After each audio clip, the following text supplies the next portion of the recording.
Here are 7 books that I really, really love, that really hit home for me, that are just chock full of feminine rage. Number 1 on my list is Once and Future Witches.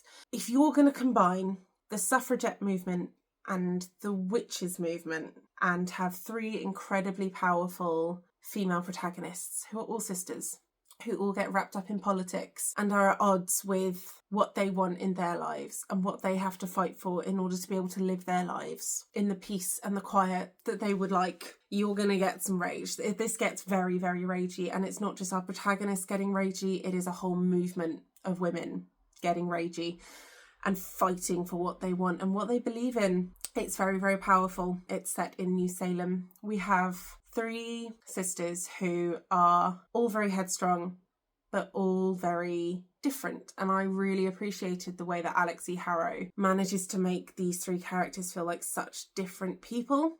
They loosely follow the Mother Maiden Crone archetype, which I think is why it works so well, especially for witches. Juniper is our main protagonist, and she is the feisty, the chaotic one. She is the one that is the catalyst for all of the less helpful events that trigger in this book. This book made me tear up with how potent the emotions are at some points. And I really could not recommend it more. It's been a minute since I read it, but I can still remember exactly how it made me feel. And to me, that is the mark of a good book. Next is Bright Young Women. Bright Young Women is the account of the victims of a very famous serial killer in America.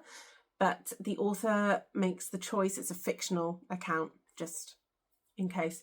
But the author makes the choice of not including the killer's name in the book at all. So in the book, he's just known as the defendant or something similar. His name is never mentioned because we follow the victims and we follow the consequences of his attacks on their lives, and we follow survivors and we follow the people who've been affected by his actions. We have a dual timeline, so we have when it actually occurred, and we have much later dealing with some court situations, I believe something to do with the statute of limitations.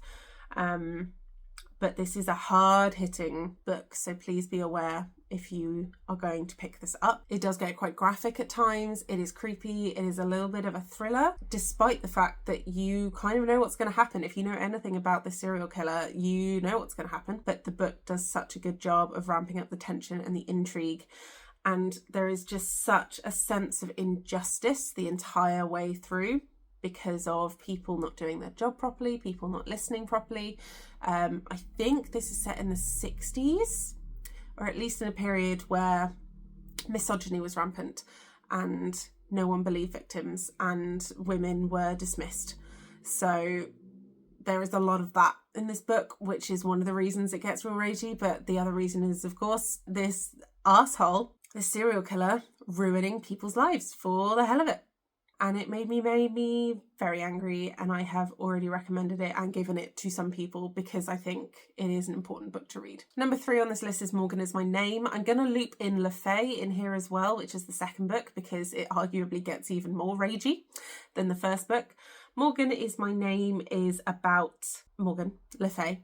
It is a fictional biography of her life. I say fictional like she's not a fictional character in herself. She is King Arthur's half-sister and is depicted as the villain in the original tales. This follows her life from a child and the fictional imagining of the events that we consider to be fact within the myth. Morgan is a fantastic protagonist. She is fiery, she is headstrong, she does not take any shit.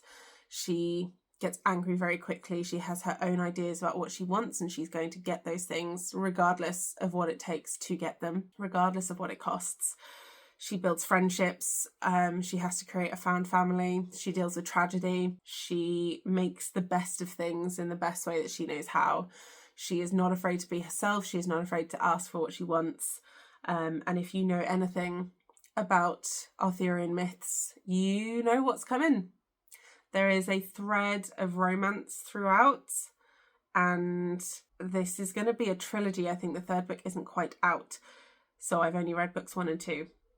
But as we move through into book 2, Morgan comes into her own and gets stronger and stronger, but also finds herself having more and more men, because it is men, doing her harm and causing her injustice. And she has to do what she can with her powers, because she is a witch, she is magical, to do whatever it takes to survive, really. It's a fantastic retelling of this Arthurian legend from her point of view, and I could not recommend it more. This one's arguably the worst one, because it is fact. It is not fiction. This is a non-fiction book. It is The Radium Girls by Kate Moore. This follows the lives of dial painters in radium factories. So when radium was first discovered, they knew it would glow. People thought radium was a cure-all. They thought it was a healing potion, for want of a better phrase. They would put it in face creams. They would put it on themselves just to like glitter when they were going out to be fancy. But it was used, radium paint was used on clock faces and on dials in like aircraft and ships and things, so you could see what was written on the dials in the dark when you were driving or shooting or whatever you needed to do. Radium glowed, it was helpful. So there were lots and lots of women in these factories painting dials with a very, very small brush, and you were encouraged to lick the brush, dip it in the paint, and then paint. So you got the finest lines, the neatest lines, and then they would lick it again without washing it and dip it and keep painting. So these women were ingesting so much radium, and what we know now is that radium is very, very fucking bad for you. So when these women started to experience some really unpleasant symptoms, they had to fight to work out what was going on. And when they worked out it was the radium, they had to fight to be believed, because everyone was convinced that it was a safe product to use. All of the factory bosses and the people in charge of these companies gaslit the shit out of these women when their teeth were falling out, when their jaws were disintegrating, when they had cancer riddling every inch of their bodies, when they could no longer look after themselves, when they could no longer earn a wage because they were so sick and they were not given any kind of sick pay. They had to fight for their compensation. And it's the tale of that. It is told like a story, so it's very easy to read. But fucking hell, this book made me angry. I do recommend the audiobook if you have that available to you. Next on my list, I have My Sister the Serial Killer. This one's slightly different because I was angry at women in this one. This follows two sisters, one who is the sensible one, who has the sensible job, and then the other one who is the spoiled one and kind of got what she wanted her entire life. This second sister has gotten into the habit of killing men. And then her older sister has gotten into the habit of cleaning up after her. And it's about the sort of the spiral that these habits have created, and trying not to get into trouble and trying to protect each other. Though that is decidedly one way, and that is what made me angry. Because there are lots of things I would do for family, but if they started murdering people and asking me to clean up the bodies and hide the bodies and like cover it up with them, that's going to be a hard no from me. Like that's a hard no. And this main character just needed to learn the word no, essentially. Some of the men deserved it, like 100% some of the men deserved it, and that's great. But the bit that really pissed me off was that the sister, the sensible sister, never told the spoiled sister no. It is a very, like, an anger-inducing book. It's very clever, the way it goes about things. It is very good at, like, finding the twists that are going to make you go, oh, no, you went there. And then you have to work out where they're going with that, because you have to know how it ends. And I really do recommend this book. Next, we have Sorceress Comes to Call by T. Kingfisher, because I'm incapable of not putting T. Kingfisher on any of these lists. This is her latest release, came out in 2024, summer of. This follows Cordelia, whose mother is a sorceress, and her mother is a conniving bitch who does whatever she wants with her powers, including taking away Cordelia's willpower and controlling her like a puppet when she decides that she is not acting the way that she wants her to behave. I know, strong themes of child abuse in this book. Her mother is on the hunt for a husband because although she is a very powerful sorceress, money is a thing that is very useful in the world, and she will do whatever it takes to get one. It's like an exploration of the dynamics between Cordelia and her mother, Cordelia and her victim, for want of a better word, and then the victim's sister who lives with him, who is like a spinster, and then her working out what Cordelia is and also what her mother is and how to stop that, and can they work together, but who's controlling who.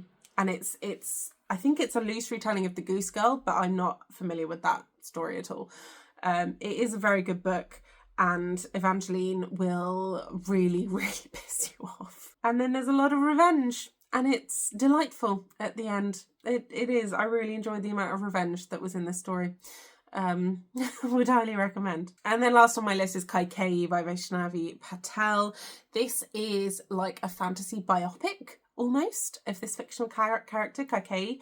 Kaikeyi is a princess who is married off to another country and lives her life, but she has the power to manipulate people. She can sort of nudge people's intentions in certain directions very subtly, so they don't realise she's doing it.